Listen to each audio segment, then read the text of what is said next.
Selamat pagi, perkenalkan nama saya Sylvester Pangka, NIM 211.514.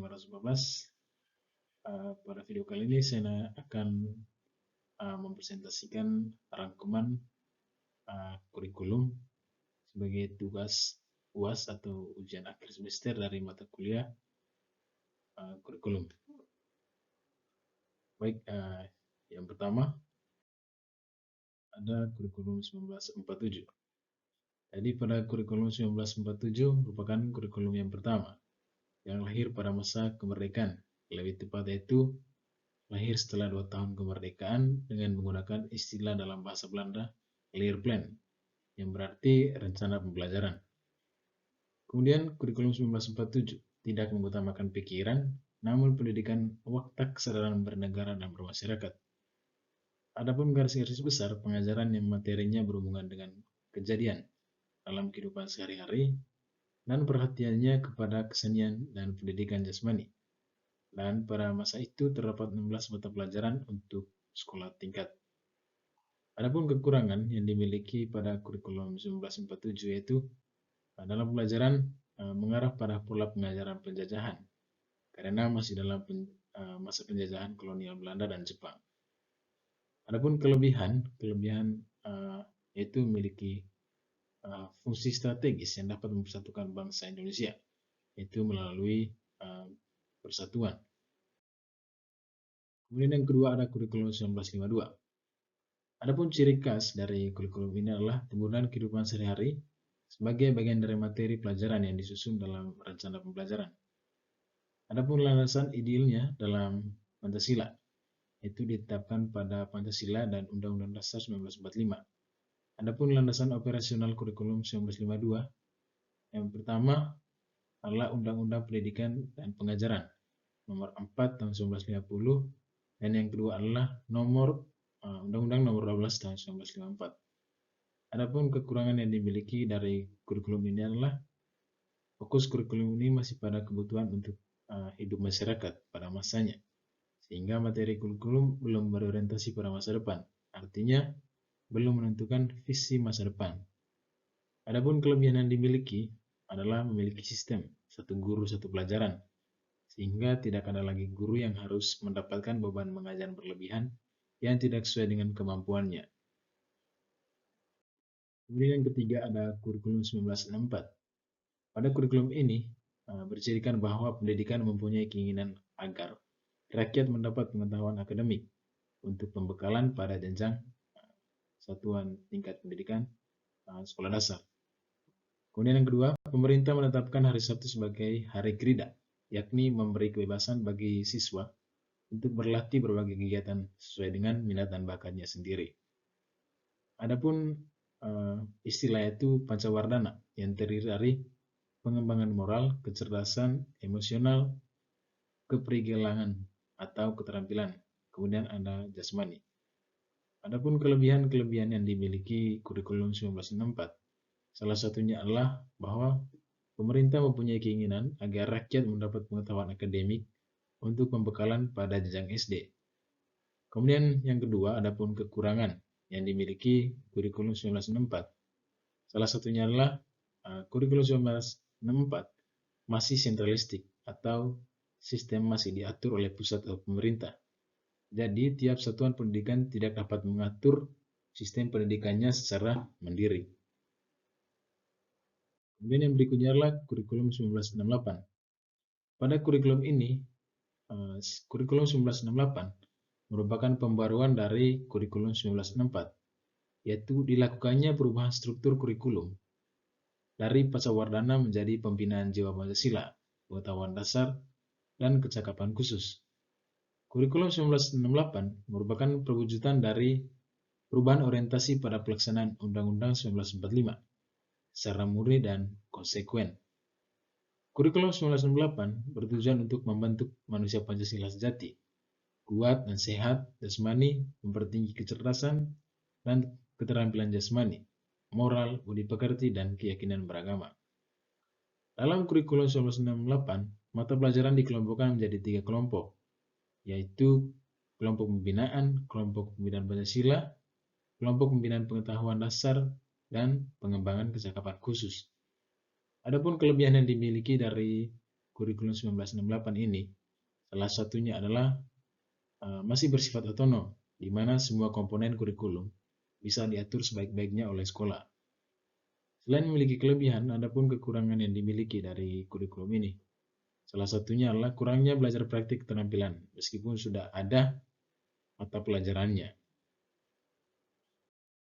Yang berikut, kurikulum 1975. Kurikulum ini mengarah pada pendidikan yang efektif dan efisien. Metode hingga materi pengajaran dirinci dalam prosedur pengembangan sistem instruksional atau PPSI, atau dikenal dengan satuan pelajaran. Kurikulum ini menganut pendekatan yang berorientasi pada tujuan. Setiap guru harus mengetahui dengan jelas tujuan yang harus dicapai oleh setiap murid di dalam menyusun rencana kegiatan belajar mengajar dan membimbing murid untuk melaksanakan rencana tersebut.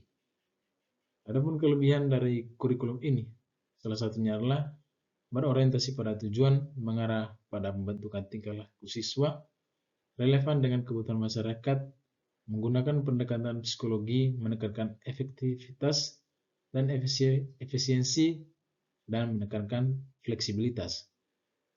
Adapun kekurangan yang dimiliki kurikulum ini, yaitu lebih menekankan pada pencapaian tujuan pendidikan secara sentralistik sehingga kurang memberi peluang untuk perkembangan potensi daerah. Kurikulum ini berorientasi pada guru, hal ini membentuk bahwa guru yang mendominasi proses pembelajaran. Yang berikut kurikulum 1984. Kurikulum ini menggunakan pendekatan proses, di samping itu juga kurikulum ini menggunakan orientasi dan menggunakan pada tujuan. Metode pembelajaran menggunakan konsep CBSA atau dengan kata lain, siswa menjadi subjek dalam pembelajaran karena siswa diberikan kesempatan untuk aktif secara fisik, intelektual, dan emosional. Kemudian ada pun keunggulan dari kurikulum 1984 ini, salah satunya adalah memuat materi dan metode yang disebut secara rinci, sehingga guru dan siswa mudah untuk melaksanakannya. Adapun kekurangan yang dimiliki, salah satunya adalah banyak sekolah kurang mampu menafsirkan CBSA yang terlihat adalah suasana gaduh di ruangan kelas lantaran siswa berdiskusi. Di sana-sini ada tempat gambar dan ada yang menyolok. Berikut ada kurikulum 1994. Kurikulum ini bersifat populis, yaitu memperlakukan suatu sistem kurikulum untuk semua siswa di seluruh Indonesia. Ciri-ciri dari kurikulum ini adalah pembagian tahapan pembelajaran di sekolah dengan sistem catur bulan. Kurikulum ini juga berorientasi pada materi pelajaran atau isi. Kemudian ada pun kelebihan dari kurikulum ini, salah satunya adalah adanya perubahan dari sistem semester ke sistem catur bulan. Adapun kekurangan yang dimiliki yaitu konsep pengajaran satu arah dari guru ke murid. Berikutnya adalah kurikulum 1999. Kurikulum ini tidak bersifat pluralistik dikarenakan kurang mengakomodasi perbedaan potensi dan kultur yang ada di masyarakat. Kurikulum 1994 terkesan kaku dan benar-benar tidak fleksibel. Beratnya beban yang ada pada kurikulum tersebut menyebabkan sivitas sekolah tidak bisa kreatif untuk mengembangkan ide dan pemikirannya. Kemudian kurikulum 1999 terasa pendek, bahkan amat pendek. Jadi kesimpulan dari kurikulum ini adalah kurikulum yang suplemen 1999 terbentuk setelah kurikulum 1994 karena dianggap tidak bisa memberikan perkembangan pola pembelajaran siswa dengan baik, maka terbentuklah kurikulum suplemen 1999 secara tepat. Kemudian kurikulum 2004. Kurikulum 2004 biasa disebut juga KBK atau kurikulum berbasis kompetensi. Adalah perpaduan antara pengetahuan, keterampilan, nilai serta sikap yang ditunjukkan dalam kebiasaan berpikir dan bertindak. KBK lebih menekankan pada kompetensi atau kemampuan apa yang harus dimiliki oleh siswa setelah mereka melakukan proses pembelajaran. Bagaimana cara pencapaiannya secara teknis diserahkan kepada guru. Ciri-ciri kurikulum 2004 yaitu menekankan pada ketercapaian siswa, baik secara individual maupun klasikal. Kemudian berorientasi pada hasil belajar atau learning outcomes. Kemudian berorientasi pada keberagaman serta metode yang digunakan juga banyak atau sangat bervariasi. Adapun kelebihan yang ada di kurikulum 2004 yaitu guru diberikan kewenangan untuk menyusun silabus yang disesuaikan dengan situasi dan kondisi di sekolah, sesuai dengan mata pelajaran yang diajarkan.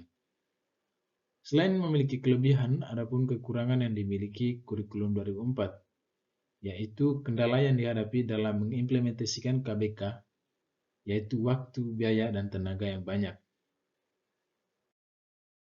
Kemudian ada kurikulum tingkat satuan pendidikan 2006. Jadi kurikulum ini merupakan kurikulum operasional yang disusun dan dilaksanakan oleh masing-masing satuan pendidikan dengan memperhatikan dan berdasarkan standar kompetensi serta kompetensi dasar yang dikembangkan oleh Badan Nasional Pendidikan atau BNSP. Tujuan dari KTSP yaitu mewujudkan kurikulum yang sesuai dengan kekhasan atau karakteristik, kemudian kondisi, potensi daerah, dan kebutuhan serta permasalahan daerah, satuan pendidikan, dan peserta didik dengan mengacu pada standar nasional yang tercantum dalam standar isi atau ESI, serta standar kompetensi kelulusan atau SKL, dan panduan penyusunan KTSP. Adapun ciri-ciri KTSP yaitu berorientasi pada disiplin ilmu, berorientasi pada pengembangan individu, mengakses kepentingan daerah, serta merupakan kurikulum yang teknologis. Pada kurikulum KTSP memiliki banyak sekali kelebihan. Salah satunya adalah mendorong terwujudnya otonomi sekolah dalam menyelenggarakan pendidikan. Selain memiliki kelebihan, adapun kekurangan yang dimiliki dari kurikulum KTSP 2006. Salah satunya adalah kurangnya SDM yang diharapkan mampu menjabarkan KTSP di kebanyakan satuan pendidikan yang ada. Kemudian ada kurikulum 2013 atau K13. Kurikulum 2013 adalah kurikulum yang berlaku pada sistem pendidikan Indonesia. Menurut kurikulum ini merupakan kurikulum tetap diterapkan oleh pemerintah untuk mengganti kurikulum 2006 yang berlaku selama 6 tahun. Kurikulum 2013 masuk dalam masa pencobaan pada tahun 2013 yang dijadikan beberapa sekolah sebagai rintian. Kurikulum 2013 memiliki 4 aspek penilaian, yaitu aspek pengetahuan, aspek keterampilan, aspek sikap, dan aspek perilaku. Adapun kelebihan yang dimiliki dari kurikulum 2013, yaitu siswa lebih dituntut untuk aktif, kreatif, dan inovatif dalam setiap pemecahan masalah yang mereka hadapi di sekolah. Selain memiliki kelebihan, adapun kekurangan yang dimiliki, yaitu mengharuskan adanya remediasi secara berkala. Kemudian ada kurikulum darurat. Kurikulum darurat merupakan pilihan yang bisa diambil oleh sebuah satuan pendidikan yang akan melaksanakan pembelajaran jarak jauh pada jenjang PAUD, SD, SMP, dan SMA, serta jenjang SMK dengan kurikulum yang sudah disederhanakan berdasarkan kompetensi dasar pada kurikulum 2013. Kurikulum darurat berlaku pada tahun 2020 hingga 2021. Namun kurikulum ini tetap bisa berlaku bahkan jika kondisi darurat khusus telah berakhir. Adapun kekurangan yang dimiliki dari kurikulum ini yaitu guru tidak bisa memenuhi beban mengajar dan mengalami banyak kesulitan saat akan berkomunikasi dengan orang tua siswa. Selain memiliki kekurangan, adapun kelebihan yang dimiliki yaitu beban mengajar guru berkurang sehingga dapat fokus pada pendidikan dan pembelajaran esensial dan kontekstual. Yang terakhir ada kurikulum merdeka. Pada kurikulum ini pelaksanaannya dapat diimplementasikan sesuai dengan kesiapan tingkat satuan pendidikan. Kemudian kurikulum ini berorientasi pada pengembangan karakter dan kompetensi melalui penyederhanaan konten dan pemberian fleksibilitas. Karakteristik kurikulum merdeka adalah fokus pada materi esensial, pembelajaran berbasis proyek yang kolaboratif, aplikatif, dan lintas pelajaran. Baik, sekian materi presentasi yang bisa saya jelaskan pada pagi hari ini. Atas perhatiannya saya ucapkan terima kasih.